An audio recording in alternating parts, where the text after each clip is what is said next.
नमस्कार सर्वांना. रोजच्या जेवणामध्ये एखादा पदार्थ नवीन असेल तर सगळे आवडीने जेवतात. त्यासाठी इथे 1 वाटी तांदूळ 4 तास भिजत घालायचे आहेत. आता हे स्वच्छ धुवून घ्यायचे.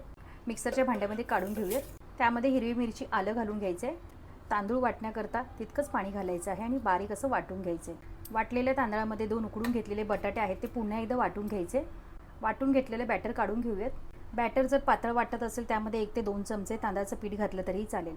छोटा चमचा जिरं, चवीनुसार मीठ, बारीक चिरलेली कोथिंबीर घालून घ्यायचं आणि मिक्स करून घ्यायचं.